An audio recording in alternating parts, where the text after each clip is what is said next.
সুপ্রভাত বন্ধুরা। একটা রৌদ্রস্নাত মিষ্টি সকালে তোমাদের সবাইকে ওয়েলকাম করছি আমার চ্যানেলে। আশা করছি তোমরা সবাই ভালো আছো, সুস্থ আছো।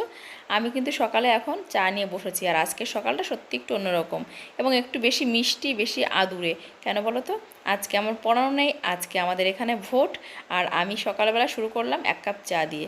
ঘরের কাজকর্মগুলো মোটামুটি শুরু করে দিয়েছি, এবং সেটা হচ্ছে সকালে আর কি যেটুকু শুরু করেছি, রাতটা কিন্তু অনেকটাই গুছিয়ে রেখেছিলাম। আর আমি প্রতিদিন চেষ্টা করি সকালবেলায় আর কি কাজকর্মগুলো একটু ফাঁকা রাখতে, কারণ রাত্রে যদি গুছিয়ে রাখি সকালবেলাতে অতটা চাপ হবে না।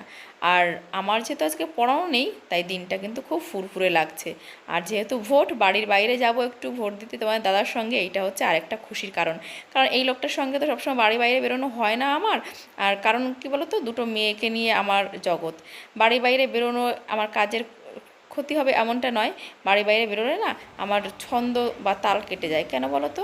আমি অতটা না জার্নি করতে পারি না। আর এই ছোট্ট ছোট্ট মেয়ের খেলনাগুলোতে না লাগিয়ে দিয়েছি ছোট্ট ছোট্ট গাছগুলি, কারণ তোমরা জানো গাছই আমার জীবন, গাছ ছাড়া আমি থাকতে পারি না।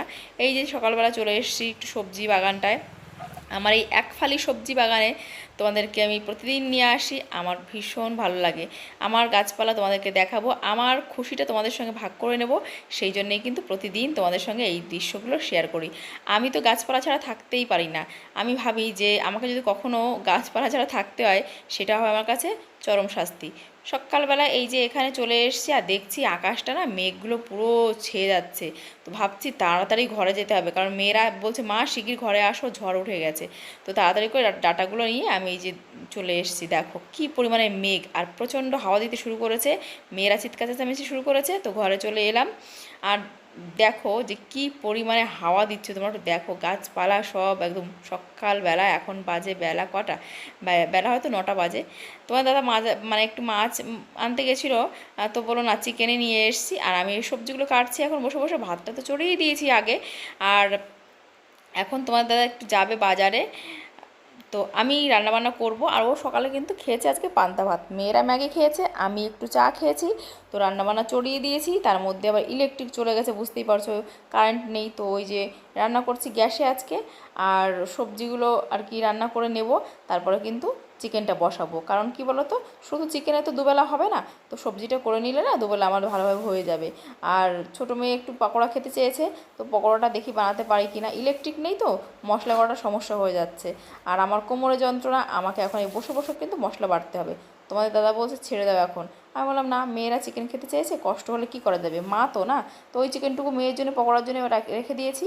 আর এই যে দেখো আমার রান্নাটা হয়ে গেছে, এইটা তো নিরামিষটা হয়ে গেছে। এখন কিন্তু চিকেনটা করবো। আর আজকে চিকেনটা করবো কেমন করে জানো তো? দেখো তোমরা, আজকে চিকেনটা একটু সম্পূর্ণ আলাদা রকম করবো। তো সমস্ত মশলা বাটতে হবে, এইটা ভেবে ভাবলাম কি আর করি। তো কুড়ে মানুষ, আলসে মানুষ, সমস্ত কিছুকে ভেজে নিচ্ছি। ভেজে নিলে না বাটাটা অনেক ইজি হয়ে যাবে, আর ভেজে নিলে না একটা অদ্ভুত একটা ফ্লেভার আসে। আর আজকের চিকেনটা এত ভালো হবে আমি নিজে সত্যি ভাবতেই পারিনি। আমি কখনোই বলি না যে আমি খুব ভালো রাঁধুনি, আমি নামকরা রাঁধুনি নই। তবে সংসার করার জন্য যেটুকু দরকার সেটুকু ধীরে ধীরে শিখছি। এখনও শেখার অনেক বাকি আছে। শেখার তো কোনো শেষ থাকে না, সারা জীবন মানুষকে শিখে যেতে হয়, যদি না সে চায় শিখবো। তো রান্নাটা আজকে দেখো এইভাবে লবণ হলুদ দিয়ে চিকেনটাকে নাড়িয়ে চাড়িয়ে তার সঙ্গে আলু দিয়ে দিয়েছি। আর এখন এই সমস্ত ভাজা মশলাগুলোকে এই যে জিরে জিরে বলো, লঙ্কা বলো, একটু জল দিয়ে বেটে নিচ্ছি। তাহলে কি হয়, খুব ইজি হয় জানো তো, আর ফ্লেভারটা দারুণ আসে। তো এইভাবে করলে সত্যি কথা বলতে আমার মেইন উদ্দেশ্য হচ্ছে কষ্টটাকে লাঘব করা, কারণ আমার যা কোমরে ব্যথা, আমি পারবো না এইভাবে বসে বসে বাটতে। আর তারপরে সারা রাত কান্নাকাটি করবো, তোমার দাদা ঘুম হবে না, আর আমাকে বকুনি দেবে আর কোমর টিপবে। হ্যাঁ, তো রাত্রে ওরও ঘুম না হলে সকালে পড়াতে পারবে না। তো বুঝতে পারছো সমস্যাটা কতটা গভীর আর কতটা জটিল। সত্যি খুব জটিল ব্যাপার গো। অনেকে স্বামী আছে যে বউ রাত্রে মরে গেলেও খেয়াল করে না, কিন্তু আমার বর কী করবে জানো তো, ওই আমি কান্নাকাটি করবো আর ও তখন ওই উঠে আমার কোমর টিপতে শুরু করবে। তো রাত্রে ওরও ঘুম হবে না, তারপরে কী হবে, সকালে পড়াতে পারবে না, তারপর আবার চিৎকার চেঁচামেচি শুরু করে দেবে আমার উপরেই। তো আমি তো আর বলবো না যে তুমি আমার কোমর টিপে দাও হেন তেন, কিন্তু কী করবে জানো, যে দেখবে আমি উয়া উয়া করছি ঘুমের মধ্যে, তো ও উঠে কোমর টিপতে শুরু করবে। তারপরে ওই যে রাত্রে ঘুম হবে না, তারপর যখন সকালবেলা উঠবে দেরি হয়ে যাবে, কষ্ট হবে, তখন বলবে তোমার জন্য আমার ঘুম হয়নি, হ্যাঁ তুমি এরকম করো। সেই জন্যে না আমি এই ভয় পাই, এই যে মশলা বাটা বলো ভারী কিছু, ওই জন্য আমাকে তুলতেই দেয় না। জলের কলসি ওই এনে দেয় আমাকে, বলে তুমি কখনো হাত দেবে না এইসব জিনিসগুলোতে। কী আর করবো বলো, বর যদি না চায় তাহলে তো এগুলো করতে পারি না, করলে লাস্টে আমাকে আবার কথা শোনাবে, হাজারটা কথা শোনাবে, ভালো লাগে না। হ্যাঁ, নিজে করবে, মানে নিজেই এসে আমাকে হেল্প করবে, তারপর নিজেই চেঁচামেচি শুরু করে দেবে আবার। কারণ ওই যে কোমর, মানে এবারে তুমি কান্না করবে, হ্যাঁ এত কষ্ট করে আর কি কী দরকার করার, তো তোমাকে আমি নিয়ে এসেছি এই বাড়িতে, তোমার ভালো মন্দ দেখার দায়িত্ব তো আমারই, তাই না? আর কে আছে তোমার যে সে তোমাকে দেখবে? তো এই তো অবস্থা, মেয়েরা তো ছোট, বোঝে না অতটা। তারপরও মেয়েদের বলি, যখন বলি তখন একটু কোমর টিপে দেয়, দেয় না তেমন না, তো চুলও বেঁধে দেয় কখনো সখনো। তো কী করবো, আমার দুটো মেয়ে আর একটা সংসার হচ্ছে, স্বামীকে নিয়ে, এই হচ্ছে ছোট্ট সংসার। তো এই সংসারে ভালো মন্দ আমাদের যদি একে অপরে না দেখে কী করে চলবে? সেই জন্যই বরের ওর ভয়ে ভয়ে আমি থাকি, যে এই যে একটু উঠোন ঝাড় দিতে আসলেও বকা দেয়, তোমার কোমর ব্যথা, উঠোন ঝাড় দিতে গেছো কিসের জন্য, তোমার কোমর ব্যথা জলে হাত দিয়েছো কেন, তোমার কোমর ব্যথা কলসি উঁচু করেছো কেন? আচ্ছা সংসার করবো তো এই কাজগুলো না করলে কী করে চলবে বলো? তো সবচেয়ে সমস্যা হলো ওই যে কান্নাকাটি করবো ওরা সারা রাত, ওর ঘুম হয় না, এই জন্যই না এই ভয়ে ভয়ে আমি থাকি যে ঘুম হবে না, তারপর নিজেই মানে বিরক্ত হবে আর চেঁচামেচি শুরু করবে। চলো এই যাবো আর আসবো, বেশিক্ষণ লাগবে না তো, এখন 4টে বাজে, এখন আমি যাচ্ছি। তো বাড়ি থেকে বাজার ওই 1 কিলোমিটার মতো হবে। আর তোমার দাদা পছন্দ করে না বাচ্চাদের নিয়ে যখন তখন বাড়ির বাইরে বেরোনো, তো আমি বাধ্য হয়ে তো আমাকে আর নিয়ে আসলো, না হলে বউ বাচ্চা সবাই ঘরে থাকবে, এটাই হচ্ছে তোমার দাদার কথা। হ্যাঁ, বউ বাচ্চা ঘরে আছে, বেশ শান্তি। অতএব এই গরমের মধ্যে বা ভিড়ের মধ্যে বাচ্চাকে নিয়ে আসা, আমি বলেছিলাম ছোটো মেয়েকে নিয়ে আসে, কিন্তু তোমার দাদা একদম পছন্দ করে না, বলে যেখানে সেখানে বাচ্চাদের এক্সপ্লোর করতে নেই, সব জায়গায় বাচ্চাদের নিয়ে বেরোতেও নেই। তো দেখো এই যে চলে এসেছি, লাইনে দাঁড়িয়ে আছি, আর এখানে যে কাকি শাশুড়িরাও এসছে। তো খুব যে ভিড় আছে তা না, তবে বেশ খানিকটা সময় লেগেছে, 20 মিনিট 30 মিনিট মতো লেগেছে। তো মেয়েদের জন্য আইসক্রিম কিনে দিল তোমাদের দাদা, আমি এখন বাড়ি ফিরছি। আইসক্রিম যাবে না ওখানে, আইসক্রিম যাবে না, দাও দাও, গ্রিল খুলতে হবে। তো এই যে এর নিচে রেখে খাও, এর নিচে রেখে খাও, ঠিক আছে ঠিক আছে ঠিক আছে। তো গরমের মধ্যে থেকে আইসক্রিম খেয়ে টানা ঘুম দিয়েছি, এখন বাজে সন্ধ্যা 7টা। এসছি জামা কাপড় তুলতে, জানো তো ভুলেই গেছি জামা কাপড়ের কথা, আর আমি ঘুম।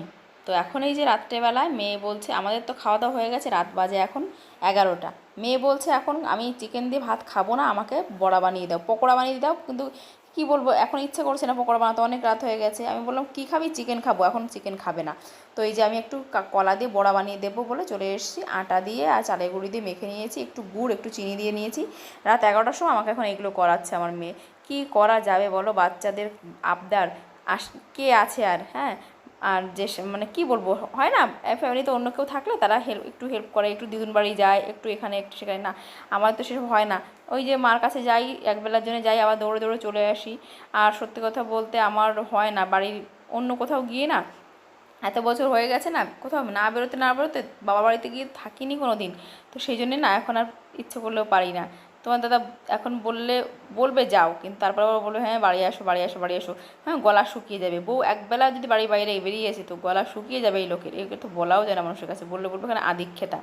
কী করা যাবে, যার যার বরে আদিক্ষেতা, কারো বর যদি একটু আদিক্ষেতাবাজ হয়, তো তাদের বউরা জানে যে কী অবস্থা, কোথাও গিয়ে একবার থাকার উপায় নেই। সামনে বলবে যাও যাও, পেছনে বলবে কখন ফিরবে কখন ফিরবে কখন ফিরবে। হ্যাঁ, 2 ঘন্টা হওয়ার আগেই ফোন শুরু করবে, কখন ফিরবে কখন ফিরবে। কী আর করবো, এভাবেই তো চলবে।